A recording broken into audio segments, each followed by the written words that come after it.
Tel que décrit dans le sondage, on a deux types de mécaniques de jeu à vous proposer. On veut savoir laquelle vous intéresse le plus.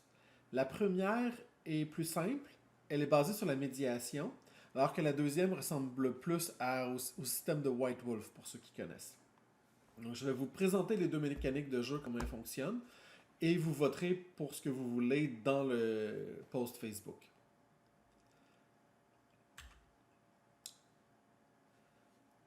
Avec le système, avec la médiation, la feuille de personnage est très simple. Vous allez évidemment avoir votre personnage, votre concept, le nom du joueur et la faction. Ensuite, vous allez avoir une expertise qui est votre emploi, une autre expertise, deux qualités, et vous avez un espace pour noter vos rituels si vous jouez un sorcier. La mécanique est basée sur la médiation avant tout, et le but du système est de se tasser du chemin pour laisser de place à votre roleplay. Une expertise ou une qualité, ça peut être n'importe quoi qui, dans un autre jeu, serait un attribut, une habilité, un background, une capacité spéciale de personnage, la puissance magique. Donc, n'importe quoi qui rentrerait dans cette catégorie-là peut être une expertise ou une qualité. Et la différence entre une expertise et une qualité, c'est qu'une expertise, vous êtes beaucoup plus fort, au point où une expertise a plus de valeur que deux qualités si vous êtes dans un combat, par exemple, puis que vous désirez comparer les statistiques. Euh, Votre emploi ne peut pas être ni une connaissance ni une sorcellerie à cause de la dystopie dans laquelle vous voulez, ou ça serait juste pas permis. Il y a deux catégories un peu spéciales d'expertise ou de qualité que vous pouvez prendre. Il y a les connaissances. Vous pouvez prendre une des connaissances de catégories suivantes, comme l'histoire ancienne, le marché noir ou l'outre-monde, qui est le monde des fantômes. Et si vous investissez une expertise, vous allez avoir une connaissance avancée dans une de ces catégories-là et une connaissance de base dans une autre catégorie.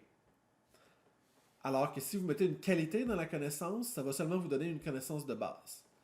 On va s'assurer que les informations qu'il y a dans le grimoire qu'on va vous donner au niveau de la connaissance vaillent l'investissement que vous allez mettre. Donc, si vous allez avoir une expertise dans quelque chose, on va vous donner des choses très juteuses comme information. Maintenant, pour la sorcellerie, il y a 4 catégories de sorcellerie. Il y a les miracles uniques au temple de Sanoxis, le mirage obscur, unique au veilleur du mirage obscur, le strega, qui est unique à l'épée de Morgana, et il y a la magie universelle qui est accessible à n'importe qui dans le jeu s'il décide d'être un occultiste, même s'il n'est pas membre d'aucune des factions occultes. Si vous investissez votre expertise dans la sorcellerie, vous allez avoir les rituels de base et les rituels avancés de votre catégorie. Alors que si vous mettez une qualité, vous allez seulement avoir les rituels de base. C'était tout pour le système par médiation. C'est super simple et le but, c'est que ça se tasse du chemin pour laisser place au roleplay. L'autre système, c'est un système où la feuille de personnage va un peu plus définir qui est votre personnage. C'est un système que j'ai appelé Fortuna. Et il fonctionne comme suit. La feuille de personnage est en 2 pages et rappelle beaucoup les feuilles de White Wolf. On a des attributs plus des habiletés, on a des connaissances, on a de la sorcellerie, les points vont de 1 à 5. Et on peut acheter des capacités qui sont l'équivalent de feats dans Donjons et Dragons, de charm dans Exalted ou de gift dans Garou. Et si vous avez de la sorcellerie, vous avez des rituels qui peuvent être marqués là. La principale mécanique de jeu qui se rajoute avec ce jeu-là cette mécanique-là en particulier, c'est que les jets de la façon que ça fonctionne, c'est un attribut plus une habilité plus un D6, dans le fond.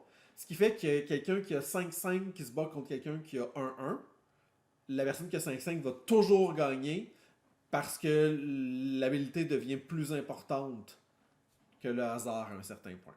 Je peux pas me battre contre Mike Tyson et gagner.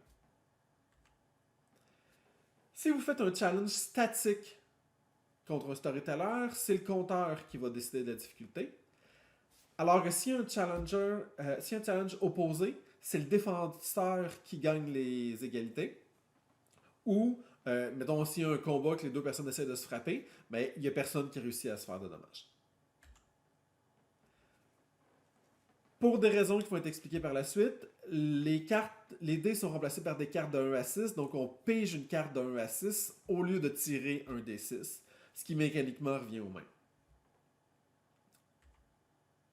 La raison pour laquelle on met des cartes, c'est qu'il y a moyen de modifier le deck ou d'ajouter des cartes, donc un mini-jeu de deck building comme ça, mais très simple.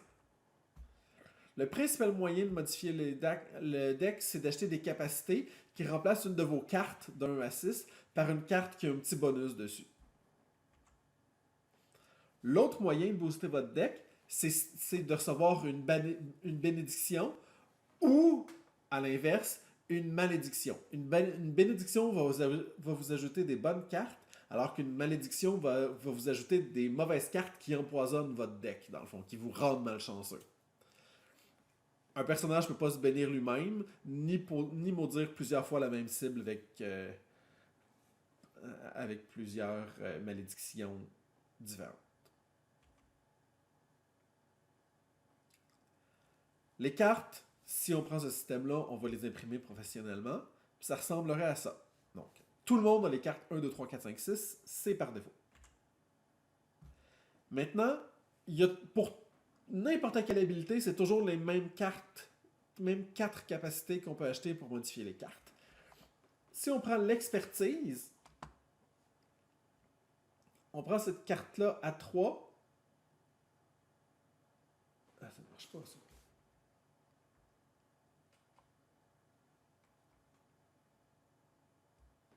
Oui, ça marche.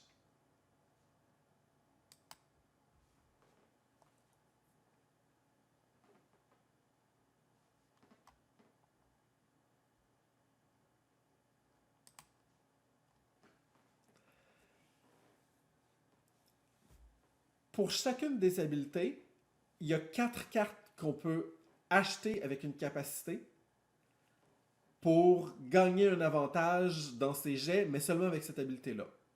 Puis pour n'importe quelle habileté, ça va toujours être les mêmes 4 cartes qui sont possibles.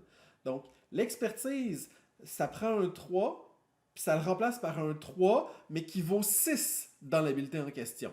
Athlétisme dans l'exemple ici. L'expertise supérieure, qui a comme prérequis l'expertise, prend un 4 et le change en 7 seulement pour l'habileté. L'expertise spécialisée, contrairement aux autres, va ajouter une carte de plus au deck qui vaut 2 dans tous les jets, sauf dans l'habileté en question où ça vaut 8. Donc ça vous rend pas mal plus fort dans cette habileté-là, mais ça affaiblit votre deck pour toutes les autres habiletés. Donc c'est vraiment pour les gens hyper spécialisés que ça vaut la peine. Et la défense imparable fait que vous remplacez par un 1, vous remplacez votre 1 par un 1 qui est considéré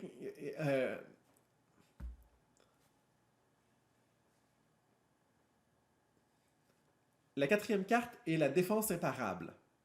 Ça remplace votre 1 et la seule différence que ça fait, c'est que si vous tirez un 1 dans votre habileté choisie, combat dans ce cas-ci, et que vous avez un échec ou que vous perdez le challenge opposé, ça va être considéré comme une égalité à la place. Vous n'avez pas gagné, mais vous n'avez pas perdu non plus.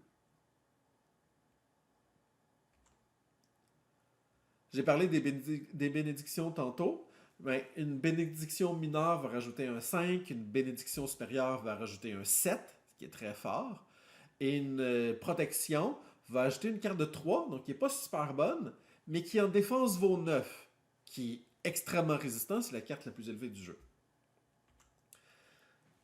A l'inverse, les malédictions, ben c'est une carte de 2, les malédictions supérieures sont une carte de 0, puis imprécation, c'est quelque chose qui vous met en danger. C'est une carte de 2 comme la malédiction, mais en plus, en défense, ça vous donne moins 2 à la place. Donc, vous devenez beaucoup plus en danger à cause de l'imprécation. Les grimoires ici vont fonctionner avec les connaissances de 0 à 5. Si vous avez 0, vous n'avez pas accès aux grimoires. Et pour chaque point que vous mettez dans une connaissance en particulier, vous gagnez accès à un chapitre du grimoire. Donc, si on prend Outre-Monde ici, si vous avez à 0, vous n'avez pas le grimoire. Si vous avez 1, vous avez accès au chapitre 1. Si vous avez 3 points, vous avez accès au chapitre 1, 2, 3, et ainsi de suite jusqu'à 5, où vous aurez accès à toutes les connaissances du grimoire d'Outre-Monde. Maintenant, je vous rappelle d'aller répondre au sondage. Lequel des deux systèmes préférez-vous?